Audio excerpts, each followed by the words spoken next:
Hi everyone, I'm Juan. Guess what? I'm doing something very important. I am helping a good friend of mine. She's moving to the West region of the United States for 3 whole months to visit some friends and to see all the amazing places in the West. But she doesn't know which state to move because she doesn't know which is the best state to find a job that she will enjoy. You want to help us out? Yes! Great! Let's go! Today, let's explore some of the different regions of the US to see what their economy is like and what type of industries support their populations. Welcome to Operation Exploration, where we're going to be exploring regions of the United States.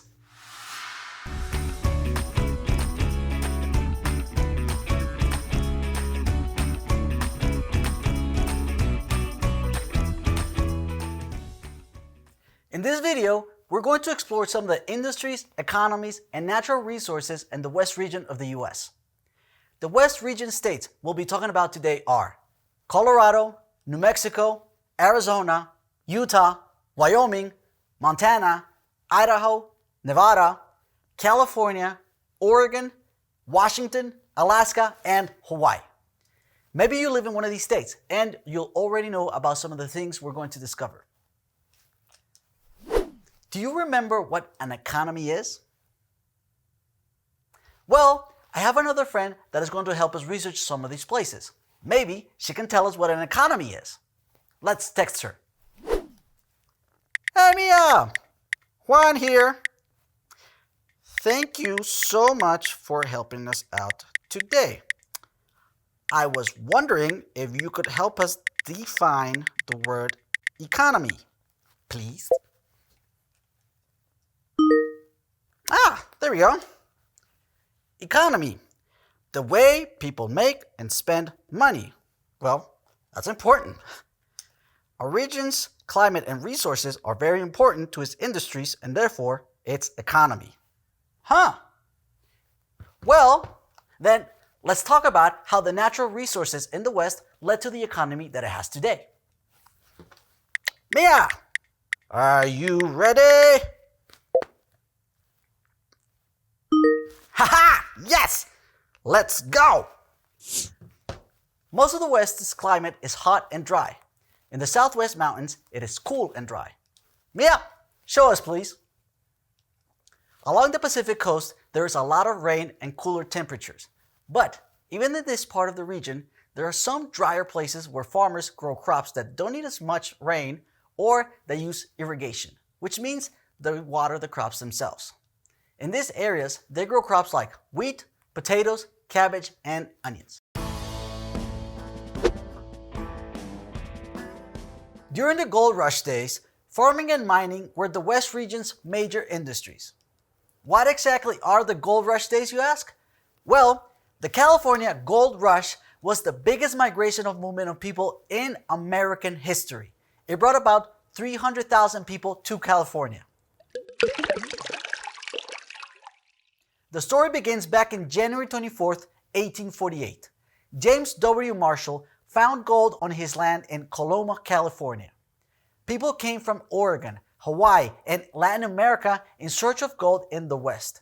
By the end of next year, 1849, others from all over the US, Europe, Australia, and China arrived in hopes of striking gold. At first, there was so much gold that you could pick it up right off the ground. After all the gold was gone, they found it in the streams and the rivers with the use of pans. After about 5 years, the gold was getting harder to reach. But do you think the miners gave up? No! Right! They just made more sophisticated methods like hydraulic mining. However, this type of mining was not good for the earth. That's one of the reasons that we study history, so we can learn from what other people have done in the past. Anyway, the gold rush, part of the overall westward expansion from the east to the west in the United States, resulted with the very fast development of roads and towns in California, and helped California become an official U.S. state by 1850. By 1869, the Transcontinental Railroad was built, making it much easier to migrate west.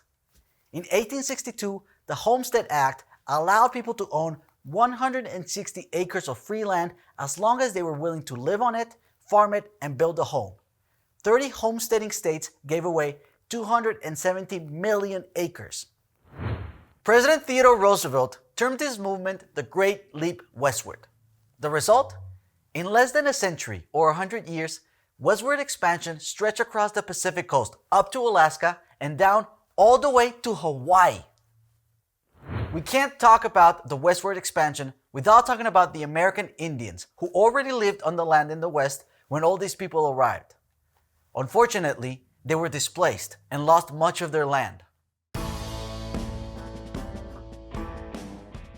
Remember when I said that part of the reason that we study history is so that we won't make the same mistakes as the people before us?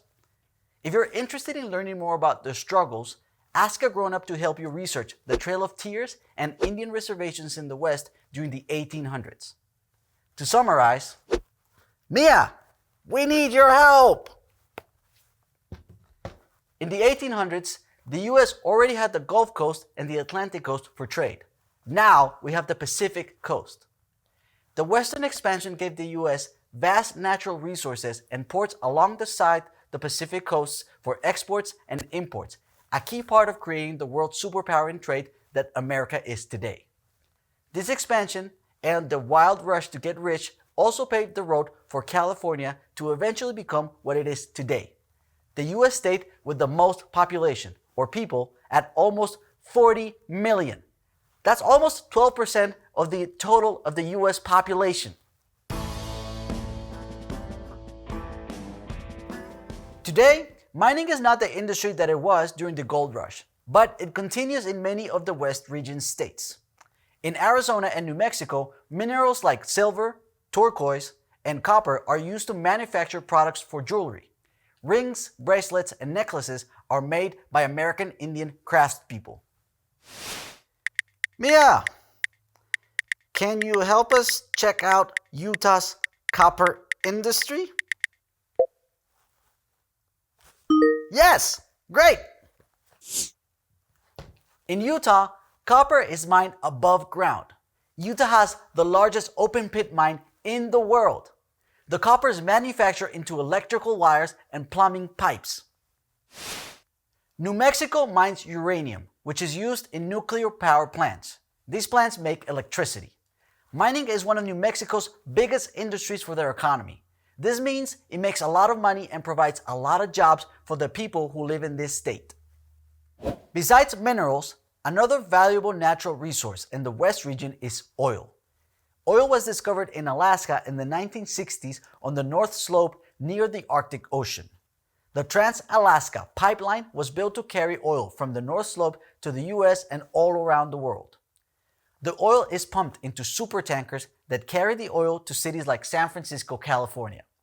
San Francisco has oil refineries that manufacture the oil so it can be used in homes and businesses for things like fuel, shoes, balloons, tires, crayons, and much more. Oil is only one of the products that is manufactured in the West. Mia, how would you feel about doing a search for us on products manufactured in the West region? Oh, great, thanks! Idaho and Oregon have a huge economy in manufacturing computer parts and products. Since we're talking about computers, I should mention another natural resource, silicon. Have you ever heard of Silicon Valley in San Francisco, California? Silicon is a valuable mineral that is used to make electronic chips that store information in computers. The silicon is mined and sent to the valley where many companies manufacture these chips for computer makers. Aircraft are made in places like San Diego, California and Seattle, Washington. Many airline companies get their airplanes from California. Fishing boats, tankers, and battleships are made in Washington State and Hawaii. Because there's so much open space in the Great Basin, there are research centers in Nevada and New Mexico owned by the government, where they test products like missiles and aircraft. Mia's making that face again. Hey, Mia. What do you want to talk about? Agriculture. You remember that word, right? The glorious art of farming. Mia has taken us to Colorado and Montana to show us that they are big producers of wheat. Wheat is in a ton of products that Americans eat every day, like cereal, bread, pasta, and cake. Oh, Idaho. Idaho is the biggest producers of potatoes in the US. That's a lot of potatoes. And let's not forget about Oregon. In Oregon, they produce a lot of agricultural commodities, such as cattle and milk, hay, and grass seed. Their top agriculture industry is greenhouses, which they make and sell. Oh, yes, Mia, that's right. Even in Alaska, there are vegetables and fruit farms. Here is a historic dairy farm in Fairbanks, Alaska. Hawaii is famous for its pineapples. They used to grow so many pineapples, but many pineapple growers have left to grow somewhere cheaper. However, they still have a successful pineapple farm in Maui. Today, the biggest cash crops here are macadamia nuts, coffee beans, papayas, and avocados. Of course, Mia, California's Central Valley. Here you will find fruit and vegetable farms. California is one of our top fruit producing states, with fruit like apricots, grapefruit, oranges, peaches, and strawberries are grown in the valley. The last industry that we're going to talk about in the West region is tourism. Mia is super excited to show us some videos of the amazing and beautiful natural features that draw many visitors each year. Mia, are you ready? Yes! Let's go!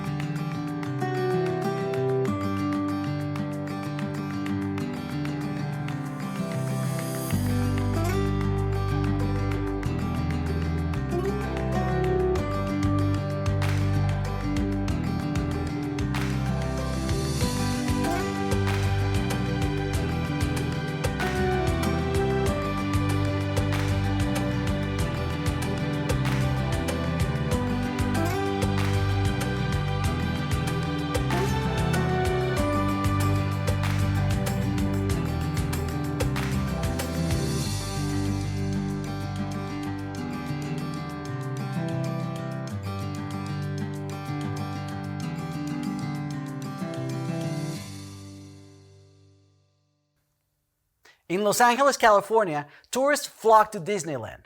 Millions of tourists travel to Las Vegas, Nevada, famous for its casinos and shows.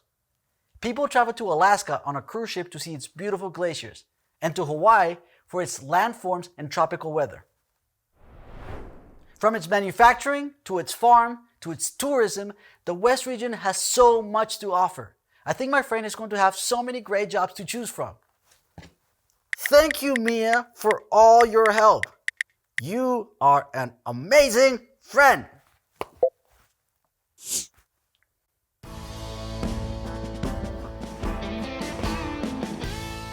What is the economy like where you live? What are some of the companies or industries that employ people in your state? Maybe it's a cell phone factory. I bet you can do some research on your own and learn about your town. Check out our other videos where we explore more fun and interesting things about the United States. And in the meantime, remember to always be clever!